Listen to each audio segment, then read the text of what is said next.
Buongiorno, benvenuti alla TG Sicilia. Le principali notizie. Morta a Petrosino, nel Trapanese, una donna sbranata da uno o due randagi mentre era davanti a casa. Indagine della Procura di Marsala, forse la vittima ha tentato di difendere il suo cagnolino. Messina, aggressioni nelle ultime ore in 2 ospedali, vittime in entrambi i casi infermiere al lavoro, arrestata per lesioni una donna. Caltanissetta di nuovo senza acqua, torna il divieto del suo utilizzo per scopi alimentari e la 6ª ordinanza di non potabilità in 9 mesi. Botta e risposta governo-opposizione sulla separazione delle carriere dei magistrati. Per il vice premier Tajani, coordinatore di Forza Italia, intervenuto a Palermo, la riforma servirà ai cittadini. Per la Dem Serracchiani, a Catania, è un progetto contro i giudici. Sul futuro petrolchimico di Siracusa e Ragusa, i sindaci siciliani a sostegno dei lavoratori. Occorrono più certezze sull'occupazione e sul percorso verso la sostenibilità ambientale. L'ANCI, l'Associazione dei Comuni, chiede un tavolo con tutte le parti. Scuola di legalità a Siracusa, al liceo Einaudi, simulato l'interrogatorio di un boss dell''ndrangheta, un progetto educativo ideato dal questore Pellicone. Tornano le giornate del Fondo per l'Ambiente FAI, promuovono 60 luoghi di interesse artistico e storico in 20 città della nostra regione. Vedremo alcuni di questi siti aperti per la prima volta al pubblico. Calcio, Catania in campo domani contro il Crotone al Massimino. Obiettivo: dare continuità. Un paio di dubbi ancora per Toscano. Trasferte in Campania per Messina e Trapani. I Granata giocano oggi a Cava dei Tirreni, mentre i giallorossi domani saranno ospiti del Gagliano.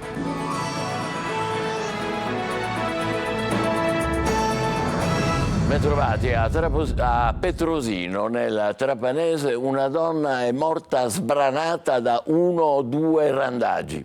Quando è stata attaccata dagli animali, era davanti a casa in compagnia del suo cagnolino, che forse ha tentato di difendere dai cani randagi. Indagini della polizia coordinate dalla Procura di Marsala. Laura Spanò. Tragedia a Petrosino nel Trapanese. La vittima è Irina Licari, 62 anni. La donna è morta a causa delle lesioni riportate dopo essere stata attaccata da 1 o più cani.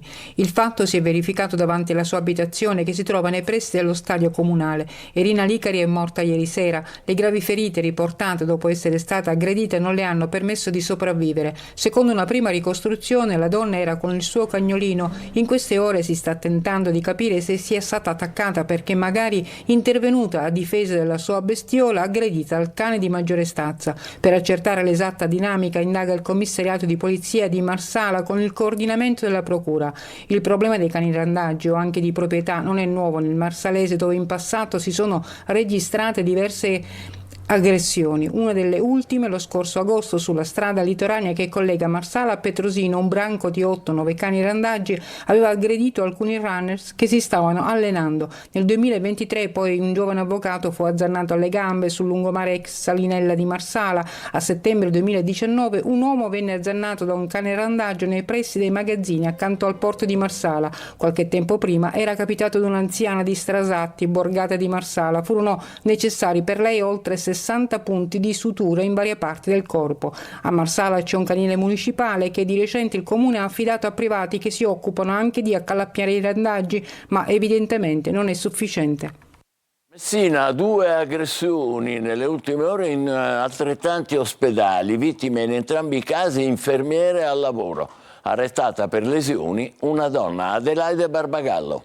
Momenti di grande tensione al Policlinico di Messina, dove una paziente si è scagliata contro un'infermiera. La donna di 57 anni con l'accusa di lesioni è stata arrestata dalla polizia. Tutto è accaduto al triage del pronto soccorso, dove la paziente è andata in escandescenze, ha sferrato un calcio alla vittima e poi l'ha colpita con una stampella ferendola.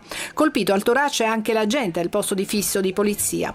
Altro episodio di aggressione è accaduto al Papardo, dove a scagliarsi contro un infermiere è stata una paziente psichiatrica che ha, oltre a sferrare un calcio all'addome, l'ha anche ferita con la stessa siringa utilizzata per la somministrazione della terapia. A denunciare i fatti la UIL, che punta il dito sulla poca sicurezza. Serve tutelare chi lavora in condizioni di rischio, afferma il sindacato, introducendo ulteriori guardie giurate per rafforzare il presidio di sorveglianza e soluzioni che possano garantire anche i cittadini che si trovano nei pronto soccorso. Un podista di 53 anni è morto mentre si allenava a Mondello, vicino a Palermo. Faceva jogging sul lungomare quando, in corrispondenza di via Teti, si è accasciato. Il personale del 118 che l'ha soccorso non ha potuto che constatare che per l'uomo non c'era purtroppo nulla da fare. Caltanissetta di nuovo senza acqua, torna il divieto del suo utilizzo per scopi alimentari e la 6ª ordinanza di non potabilità in 9 mesi. L'opposizione chiede spiegazioni al sindaco. Rita Cinardi. Non c'è pace per i cittadini di Caltanissetta, ancora una volta costretti a rifornirsi di bottiglie di acqua minerale per poter cucinare. Da ieri, infatti, per l'ennesima volta è stata emanata dal sindaco Walter Tesauro una nuova ordinanza di divieto di utilizzo dell'acqua per scopi alimentari a causa della presenza di trialometani. Il provvedimento, che riguarda tutto il centro abitato, resterà vigente fino a quando i valori rientreranno nella norma. Un problema che si ripresenta ciclicamente e contro il quale, secondo la consigliera comunale di opposizione Annalisa Petitto, l'amministrazione comunale non starebbe portando avanti azioni decisive. Quella di ieri è la 6ª ordinanza sindacale di non potabilità dell'acqua emessa dal sindaco Tesauro in appena 9 mesi della sua amministrazione, praticamente una media di un'ordinanza di non potabilità ogni 45 giorni. La città di Caltanissetta e i Nissenni sono stremati da un problema che ormai è diventato cronico e non è più tollerabile che il sindaco continui a tacere su quelle che sono le cause di questo inquinamento e continui a tacere su quelle che sono le sue iniziative perché il problema non si ripeta più. Nei giorni scorsi la Guardia di Finanza ha sequestrato centinaia di documenti tra le sedi di Caltà, Acquati Idrica e Acqualia nell'ambito di un'indagine della Procura di Caltanissetta per i reati di frode nelle pubbliche forniture e inquinamento ambientale. Quest'ultima si baserebbe su una relazione dell'ARPA del 2023 che aveva certificato l'inquinamento ambientale causato da diversi impianti di depurazione. Nell'inchiesta sono coinvolti a vario titolo i dirigenti dei diversi enti coinvolti nella gestione della distribuzione idrica nel Nisseno. Attualità politica a Palermo, la riforma della giustizia del governo al centro di un incontro promosso da Forza Italia. Protagonista il vice premier e ministro degli esteri Tajani. Maglio viola.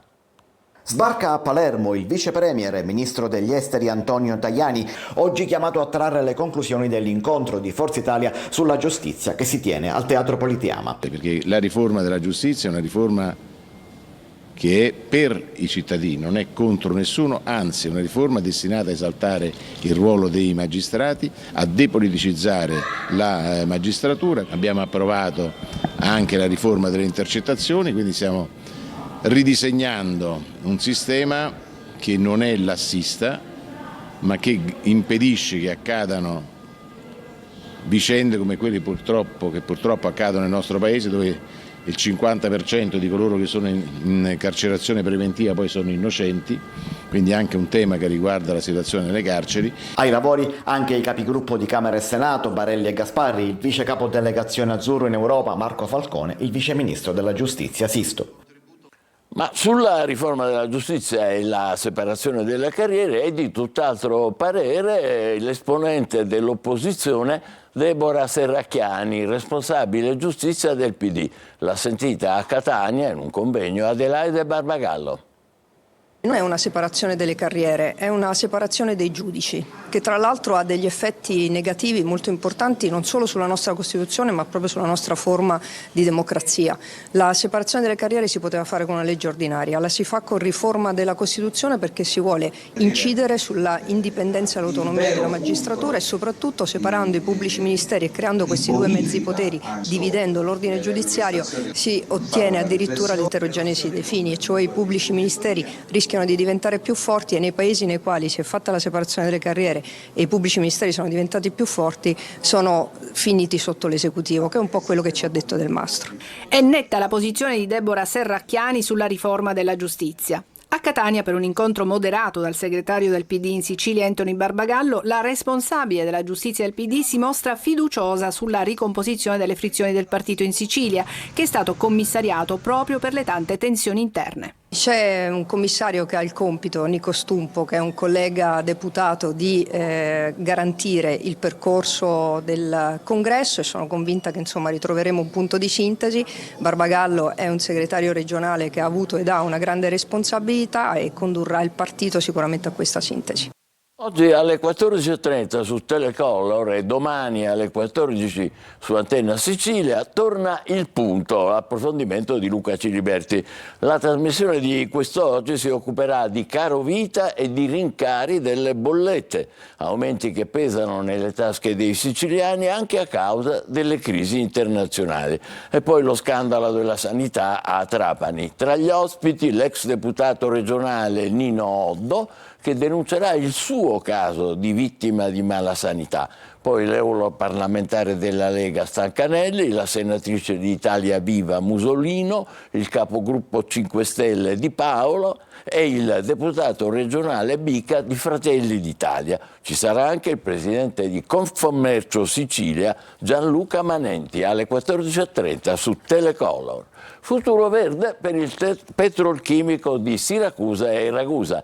I sindaci si schierano con i lavoratori che chiedono più certezze. L'ANCI, che è l'associazione dei comuni, conferma la necessità della massima chiarezza sul percorso di transizione. Il presidente Amenta, al nostro TG, chiede un tavolo con tutte le parti. Francesco Aloi. Occupazione, sicurezza e innovazione sono le tre parole chiave da inserire nel futuro del polo industriale di Siracusa.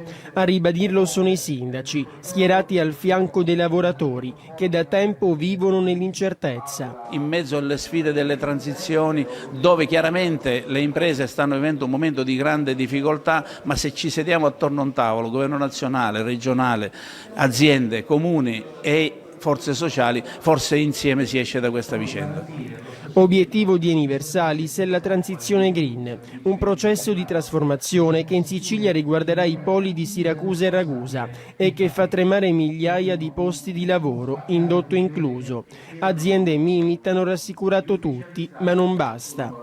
Non permetteremo che questo progetto possa ridurre l'occupazione del polo industriale. Più del 50% del PIL della provincia di Siracusa è prodotto dal petrolchimico. Se a Siracusa il processo di trasformazione è solo all'inizio, a Ragusa gli impianti sono fermi dallo scorso dicembre.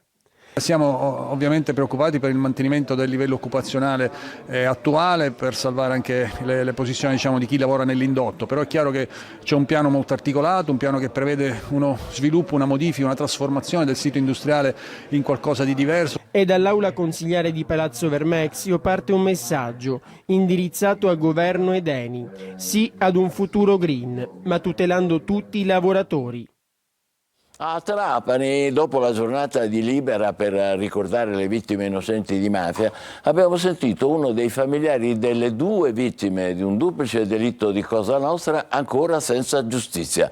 Parliamo dell'assassinio dell'agente di polizia Nino Agostino e della moglie Ida Castelluccio. Servizio di Marco Gullà.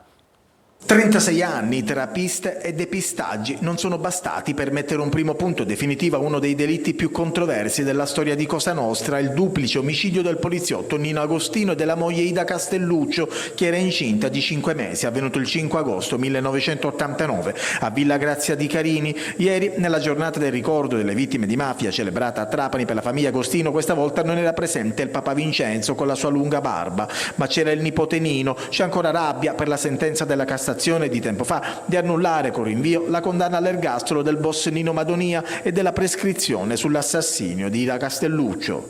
Molto, perché è stato come se per l'appunto la lotta dei miei nonni fosse stata vana, perché loro hanno sacrificato 36 anni della propria vita per avere questa vita e giustizia, ed è impensabile che in questo stato si prescriva l'omicidio di una giovane donna di 19 anni, per lo giunta incinta. Trattiene le lacrime a stento il nipote di Nino e Ida quando racconta come è andata andata. Hanno detto, giustificando la prescrizione, anche se aspettiamo ancora le motivazioni, che Ida si trovasse lì per caso. Però mia zia era un obiettivo premeditato insieme a Nino, perché a mio zio l'avrebbero potuto uccidere in qualsiasi momento quando era da solo, però hanno scelto un momento, perché i mafiosi sono vigliacchi, hanno scelto un momento così vigliacco quale il compleanno di mia mamma, che faceva 18 anni il 5 agosto, e hanno scelto questo momento perché sapevano che Nino fosse disarmato e che avrebbe usato tutte le sue forze per difendere a sua moglie, così come ha fatto. Ma la famiglia Agostino ha ancora fiducia nella giustizia? Fiducia in tutte le persone che incontro, perché per ora, tra virgolette, sono in tour de force, che sto girando tutta l'Italia da nord a sud per raccontare la storia dei miei zii,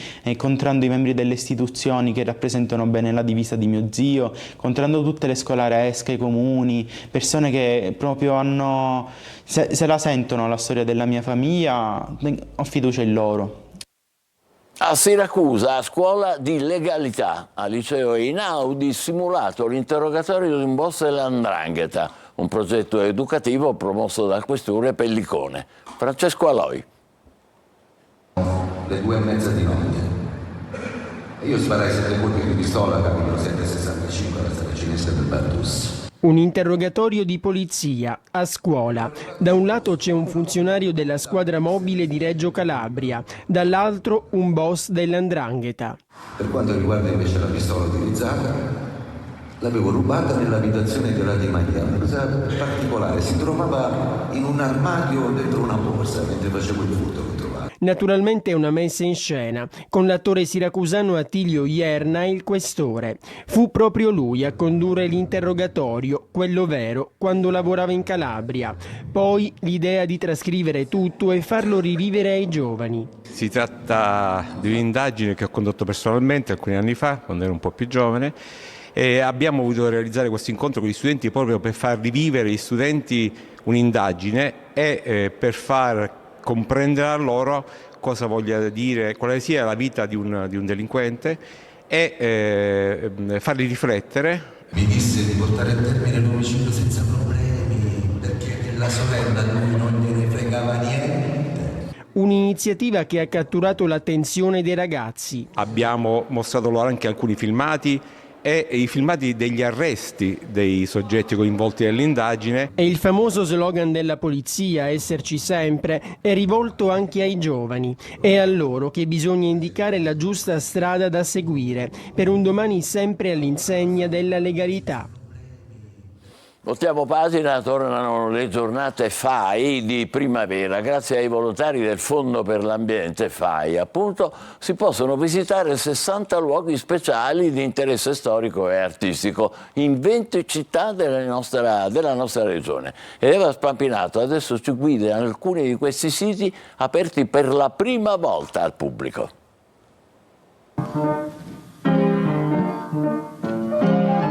Bellezza, arte, cultura, natura e meraviglie del nostro territorio da scoprire o riscoprire. 2 giorni per tuffarsi tra i palazzi d'epoca, le chiese, i giardini all'italiana, luoghi sconosciuti che diventano una sorpresa per i turisti ma anche per gli stessi catanesi, come Villa Gravina a San Gregorio di Catania, antico casale della metà del Settecento, aperto al pubblico per la prima volta grazie alle giornate FAI di primavera. Oggi e domani il Fondo per l'Ambiente italiano apre le porte di 60 luoghi speciali in 20 città della Sicilia. Quest'anno compie tra l'altro 50 anni e ha deciso, come sempre, come tutti gli anni, di aprire le porte dell'incredibile. 12 sono i luoghi di interesse a Catania e provincia, tra questi la residenza di villeggiatura di esponenti della nobiltà e dell'alta borghesia catanese dell'epoca. Qui la rigogliosa natura esterna dialoga con quella delle pareti interne decorate con la carta da parati di Dufour e Leroy, un capolavoro della manifattura francese dei primi dell'Ottocento. Come se fossimo dei custodi temporanei di questi luoghi incredibili, e dobbiamo aprire le porte alle persone per far scoprire storie antiche e identità anche del proprio luogo di appartenenza. Ma c'è anche la casa museo dell'artista Giovanna Brogno Sonnino, un palazzo dei primi del Novecento, vera sorpresa nel cuore verace della città, via Plebiscito. Quando io sono arrivata qui non c'erano le tabelle millesimali, ci stavano solo 2 vecchiette, il palazzo era completamente abbandonato, quindi è stato un lavoro fatto negli anni. Questo tavolo che vedete qui accanto a me, io l'ho fatto appena sono arrivata, ho preso tutti i tovagliolini dai bar di Catania e ho fatto tutto questo collage su questo tavolo. E per chi volesse fare una passeggiata fuori città, a Castiglione di Sicilia potrà scoprire la cuba bizantina, un gioiello incastonato nella valle dell'Alcantara. Veramente da rifarsi gli occhi con le giornate FAI. Adesso è il momento della nostra pausa, tra poco il calcio, naturalmente con il Catania in campo domani contro il Crotone al Massimino. Rimanete con noi.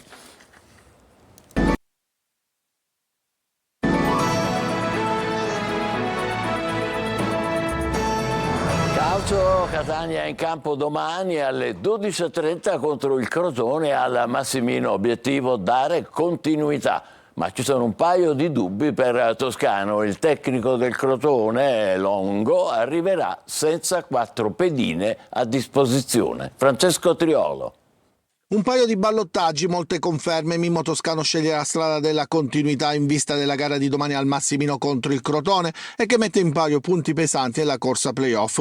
Il tecnico parlerà solo nel primo pomeriggio, ma la formazione che dovrebbe presentare contro i calabresi potrebbe avere poche variazioni rispetto a quella vista a Messina. In difesa l'unico dubbio riguarda la maglia da titolare accanto a Ierardi e Di Gennaro. Allegretto, recuperato al meglio, potrebbe scalzare Geca in campo dal primo minuto al Francoscoglio. A centrocampo Toscano sembra propensa a dare fiducia a Raimond, De Rossi e Quaini, anche se risalgono le quotazioni di Di Tacchio in netta ripresa. A sinistra è attesa Anastasio, che sembra in condizioni di lasciarsi alle spalle il problema alla schiena accusato domenica scorsa. L'alternativa sulla corsia mancina è Lunetta, che altrimenti giocherà sulla tre quarti con Jimenez. Se il match winner del derby dovesse essere impiegato sulla fascia, spazia ad uno tra Dal Monte e Stoppa. In avanti probabile conferma per Montalto, con De Paoli da utilizzare a partita in corso, una staffetta come accaduto a Messina. In casa Crotone, Longo ha anticipato la conferenza stampa annunciando che saranno 4 i giocatori che salteranno la trasferta di Catania. Oltre allo squalificato Vinicius mancheranno Ovizac, Giron e Beraberis. In dubbio anche Di Pasquale, dovrebbero esserci invece Guerini e Groppelli, nonostante abbiano lavorato a parte. E Gallo, che ha scontato il turno di squalifica. Il Massimino dovrebbe presentare una buona cornice di pubblico, oltre 1.600 i biglietti staccati sinora, a cui aggiungere gli abbonati che magari, rispetto alla gara con il Foggia, saranno presenti in numero maggiore. Trasferte in Campania per Messina e Trapani. Granata giocano oggi pomeriggio a Cava dei Tirreni, mentre i giallorossi domani sono ospiti del Giuliano. Sergio Colosi.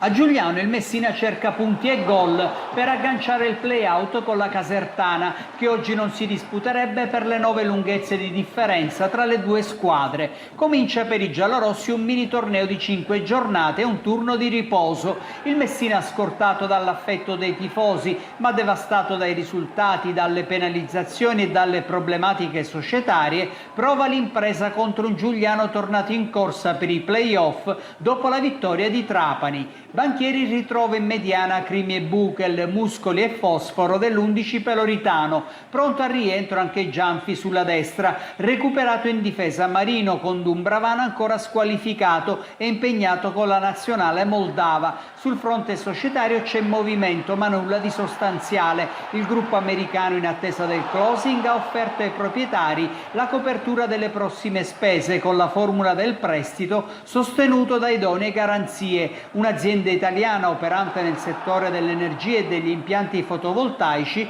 ha presentato ieri una manifestazione di interesse. Passa dalla Campania anche il futuro in chiave playoff del Trapani, impegnato oggi pomeriggio a Cava dei Tirreni per l'operazione aggancio a quota 35. Ad un Trapani al completo che ha perso le ultime 4 partite risponde una cavese in serie utile da 5.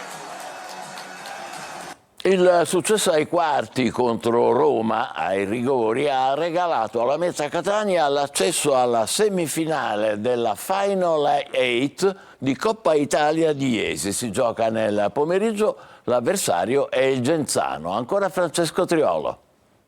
Adesso è caccia alla finale. Il successo della Meta Catania ai rigori contro Roma ha regalato ai rossazzurri la semifinale di Coppa Italia di oggi pomeriggio alle 18:30. Una Final 8, quella di Iesi, che si sta dimostrando all'altezza delle aspettative. La vittoria contro Roma è arrivata al termine di una gara infinita e terminata ai rigori, con gli etnei che senza Carmelo Musumeci hanno trovato in tornatore e team gli assi nella manica per il successo. Adesso testa al Genzano, avversario in semifinale, e stavolta il capitano Carmelo Musumeci ci sarà ed è pronta a dare il suo supporto e spinta alla squadra. Una buona notizia per Joarra, che però dovrà rinunciare allo squalificato Bocao, con Anas che verrà inserito nel roster.